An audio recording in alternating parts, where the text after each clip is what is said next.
Hey guys, welcome back to another edition of StarCraft 2 Team Strategy. So what I'm going to be going over on these couple matches today is last time I kind of looked at the perspective of Protoss and Zerg and how to basically take on a double Zerg team, in which case when they end up 15 hatching. So in this game we're going to be focused on what you're going to do from kind of the other perspective, where you're playing Protoss and Zerg and you're trying to macro. In the first game we're going to have a team with one Zerg, so I'm going to show you kind of how to survive early ling, hellion pressure, and in another game I'm going to show you how to survive basically a timing push by a Terran and Protoss team, and why 15 hatch is really the way to go in that game. But in both cases we're going to be doing a little bit of a macro game here. So it's going to kind of keep track of my probe. So whenever you do scout out, I always scout on 9, just because I want to get as much information as possible. And also if I have a Zerg partner, it can give me a lot of information according to what builds my opponents are doing. So we'll just pause here and take a look. So based on this and the number of drones he had, when I came over here I was able to see that, you know, he's got more than 10 drones. He had a second overlord that popped out, which instantly tells me it's not an early pool, so we don't have to worry about being too passive at the early stages of the game. So in the meantime, I'm just going to kind of keep looking around the base here. Eventually I'm going to check back to see if the Terran ends up taking his gas, and of course I see a 14 pool go down for this guy after he guys extract on 13 more or less. My partner is going to be doing a 14 pool, 14 gas, and basically what he's going to do is I'm going to be getting out basically 3 gates and trying to get as many units out to help defend my partner's expansion. And he's going to get an expand on 21, take off gas. Of course, it is, you know, if you want to, you can delay the expand maybe to 24 and get a baneling nest with a little bit of extra gas first. That can make things a little bit easier to defend as well. And then once I'm done scouting their base a little bit, when I know that a marine or some lings are going to pop out, I go hide my probe somewhere across the map. And eventually you know, if my partner or I are not able to get in with another unit, we're going to end up sending that probe back in to kind of scout things out and see what they're up to. So let's see right here, partner expanding on roughly 21, and in the meantime just going to have some kind of ling fights. Terran ended up sending a couple marines across, but as soon as I get my stalker out here I'm going to go down and assist, just to make sure his expansion survives. And I'd say it's not a bad idea to kind of fight a little bit before they get speed, as long as you have enough units that you can defend your expansion. If not, just cancel it and just go banelings. There's no point trying to be over aggressive there. And as you can see from this point, since we know that basically this player over here, the Zerg, has been, so we don't know that there's a macro hatch yet, but what we did know from the beginning of the game is he's going to 14 pools, so he's going to have lots of lings, and I'm basically just going to assume that he's not going for roaches. Even if he did go roaches, it's okay to get the baneling nest just for the marines. And if he did go roaches, for instance, you know, your partner can just sit there and mass speedling for the whole time. So basically the best composition to go for is 3 gate and then get kind of delayed blink. You want to get the 3 gates first, just so you have enough units to defend. If your partner didn't take the expand on 21, it's okay to get blink first, but in this case I'm just going to have my stalkers out and try and focus down the hellion. It's going to take a little bit of micro to do this, but as longer you can keep your stalkers alive, and the more you can keep alive, the more lopsided fights are going to get for you. I'd say at the beginning of the game, the Terran ended up going for reactored hellion ultimately, but he didn't go a gas first. If he goes a gas first, it's a little bit harder to defend, and in that case your partner is probably going to be better off getting a spine crawler as an expansion. Otherwise you're not always going to be able to defend it properly. So in the meantime, basically my stalkers are able to fight freely, and the banelings are going to make sure that the lings can't go in first round of my stalkers, which is kind of the big fear here. And the other reason I'm going for blink is because it's really strong, because it's pretty easy to get surrounded and cut off by the ling hellion, just because they're both so fast. I'm going to go ahead and pause and we'll take a look at income. So you can kind of see at this point, yeah, the Terran's been making extra SCVs, and he even got his own expand, which I believe we were able to see by this point in the game. But my partner is able to have a lot more drones than the enemy Zerg. So this is what's ultimately going to put us pretty far ahead in this game. I'd say I basically just stopped making workers right now because I'm not going to be able to expand for any time soon, so it's better off just making lots of units and sticking on the 20 to 24 that you got at the start.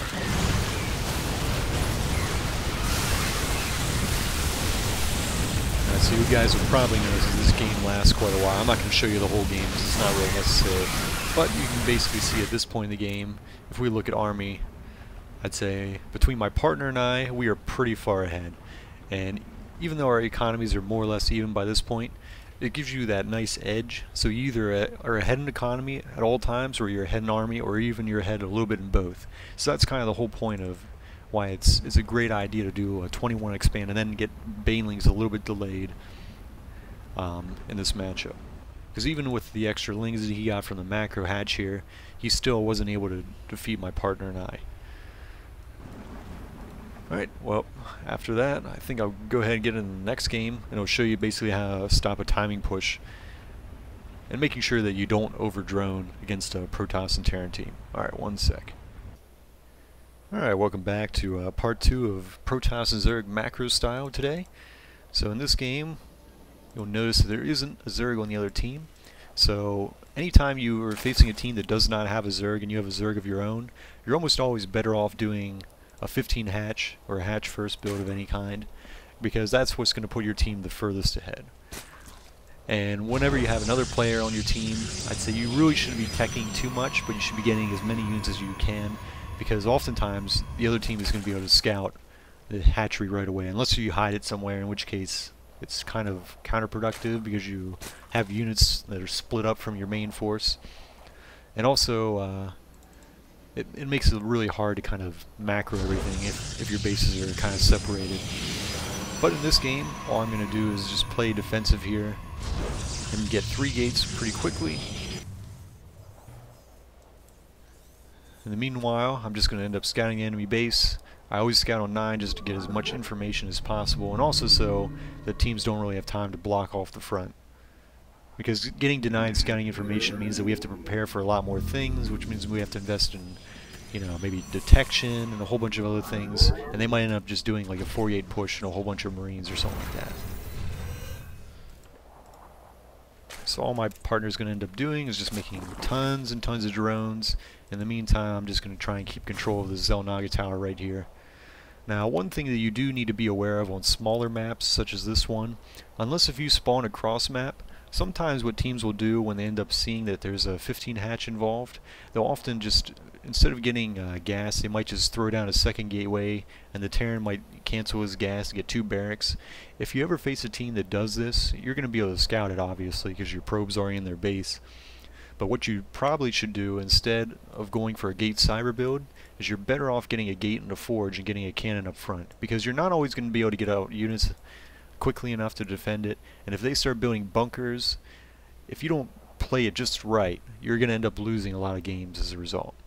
If their cross map is not as much of an issue because you're almost always going to have enough units out to defend, but if it is, you know, close spawn like this and they end up doing a double racks, double gateway opening to try and kill your 15 hatch off, then you have to play it pretty conservative, and getting the forge really isn't going to delay your tech any more than the other team is, since they're both getting the delayed gas.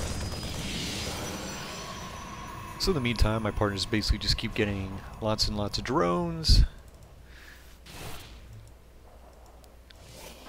and I've been trying to keep control of the Xel'Naga. At this point, we can't get too much information. We just know that they have 1 gas, so it could be any kind of push coming, but we have to assume that it's going to be a 4-gate and some kind of early aggression. You'll notice right about 6 minutes. This is when a lot of pushes are going to come, especially when you have any kind of gateway pressure. Because warp gate in general, the very quickest any team is going to have this done is about 5:45 in, and assuming that they somehow have a pylon up here, it's going to still take until about 6 minutes into the game before they can actually apply any pressure. So my partners end up starting a bunch of lings. If you want to play a little more conservatively, you might want to start ling production at about 5:30 to make sure you have enough units, but otherwise you can wait till a little bit closer to 6 minutes. And whenever you're dealing with like mass Marines and basically just nothing but gateway units, the best composition for the Zerg player is just to get a whole bunch of lings and even get a couple banelings to basically do area of effect damage against Marines. And all you really need for the most part is Stalkers, and then maybe a couple of sentries to do Force Fields and Guardian Shield.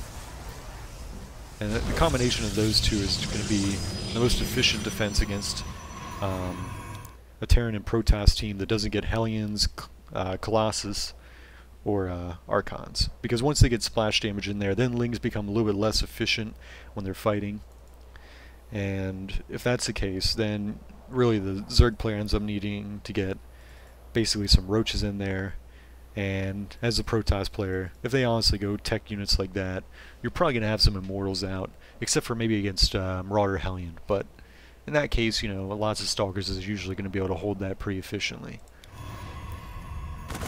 And I do have a couple of Zealots here, more just because I didn't have the gas, but primarily you just want to be making almost all Stalkers, because the Lings are just more efficient for the cost at this point in the game.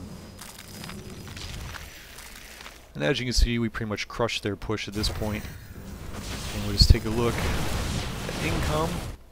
Now, at this point in the game, we're pretty much even in income. I'd say both teams have roughly the same amount of workers, because my partner's been making just tons and tons of lings to make sure we can defend this properly. But this is kind of the safe way to play it. You can obviously, you know, go back to droning after you crush the first wave or whatever, or repel them a little bit.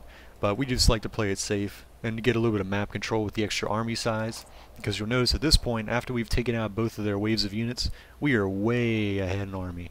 So this is going to essentially allow us to expand freely at this point. My partner's going to be able to make almost exclusively drones for like the next couple minutes. And if we wanted to, we could obviously just go and try and end the game right here. Now you're going to notice the game goes on for another 10 minutes or more. So we obviously didn't end it right here, but this did give us enough of a lead that we ended up being pretty far ahead. And most of the game we were able to keep them inside their base and contained. And eventually my partner and I fought them out in the open and they ended up losing. But you can see in both of these games that this is kind of how you defend early pressure. In the case of if there's a Zerg on the other team, you can't really make too many drones, but you can expand on 21, which will give you a few more larvae. And also if you split up some of your workers and kind of saturate both bases a little bit, you'll be a little bit more efficient when you're mining minerals as a Zerg. In the case of the Protoss player, if you expect a 4-gate or any kind of early push from a Terran Protoss team, obviously you want to get 3 gates as quickly as possible.